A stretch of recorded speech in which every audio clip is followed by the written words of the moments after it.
Hi, I'm Matt and welcome to my shop. So, flame spray welding? Well, I've got a project coming up that I do need flame spray welded. As you can see here, I do have a Eutectic flame spray torch, but I have never done this before, and this particular project that I have to do is rather critical. It's an expensive part, one that's hard to replace. So I'm not going to be doing this one here, but I've hired someone very special to do this job. I think you all know who it is, or are familiar with him. He's a master of the blue chips and also specializes in flame spray welding. I'm talking about none other than Adam Booth, Avon 79. He's agreed to take this project on. He already has the parts at this point. I'll insert a photo here somewhere of the parts I've sent him. I'm not sure just when he's going to be doing the work. He will be shooting some video of that project. He will be obviously posting that on his page, and I'll be doing a link here on probably from this episode. I'll put it in the descriptions once he posts that video up. Again, I don't know when it's going to be. He's obviously very busy with his own projects. He's got a new shop that he's putting together right now. But I'm in the queue, and I think it's going to be coming up pretty soon. He's had the parts for a little over a month or so now. Pretty sure it's coming up. Anyways, so what is this part, and why is it so critical? So let me step aside here. As you may see, I have the overarm is disassembled here, or partially disassembled on my mill. When I first started using this machine, and I've been using it for about a year, and overall it's been working well, but I had a few issues with it that I knew I was going to have to work on in the future. This is in addition to the modifications I did with the VFD drives, which those videos are already put up, and the installing the DRO, which I've got one of those videos up. There's another one I'm working on now that's all installed, but I need to finish editing that video, and I'll put that up soon. But I had on the head for the overarm here, where the quill is, there was a leak from the hydraulic oil in the overarm. It was a minor seepage. At first, it appeared to be coming through the seals and into the gears and the outside assembly, which are grease packed instead of oil. And I was getting some periodic leakage from that. It wasn't bad, and I knew, I could run it that way for a while and deal with it when I needed to. I've also mentioned in one of the very first videos that the T-bolts that hold the head assembly on here, they were apparently stripped. I needed to remake those or get them replaced or something. And there were a few other little things that came up.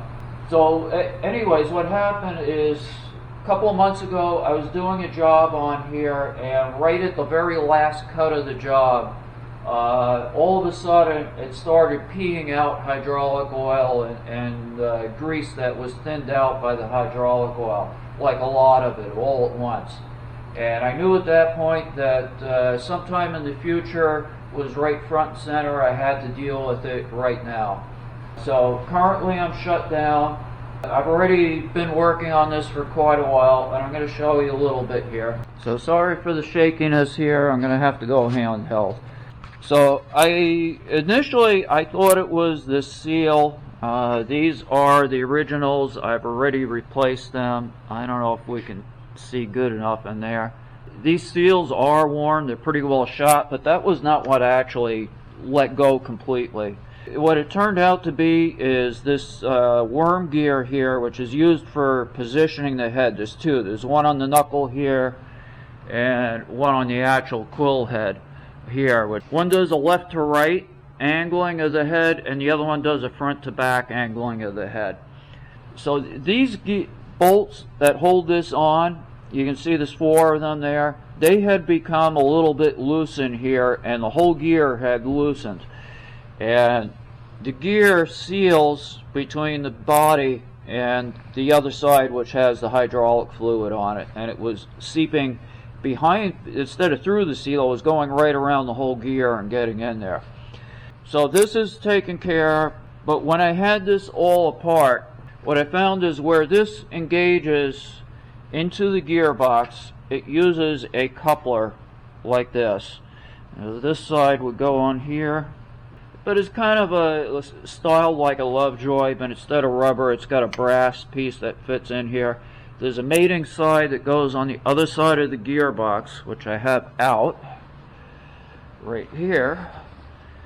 And this gear, which is out right now, there's a shaft that would go through here, and that coupler goes right on the end out here, and the other half mates to that. So what happened is the other one is styled a little different. Instead of being splined, it's a smooth shaft with a keyway in it. Apparently this was a part once before I bought the machine. It was a little bit loose. It was not tightened all the way, and it started to wear out the fit between this and the shaft.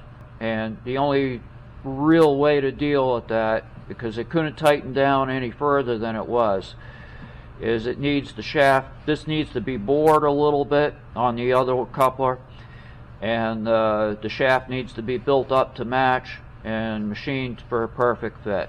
So that's what got me interested in the flame spray welding. This part is probably well over $1,000 if I have to replace it. It's a little more complicated than something I'm going to try and machine here, with my main machine being down. So I've sent this off to Adam. He's going to do the flame spray welding and the fitment for that and send it back to me. As I said, he'll be doing a video on that. I'll link to that here. And once I get the parts back, I'll be doing a video on all the repairs that I've been doing on this. There's some additional stuff as well. I'll leave that till the video comes out. And I'll do the reassembly, and I'll put that up in a while. So just a little note of what's coming up.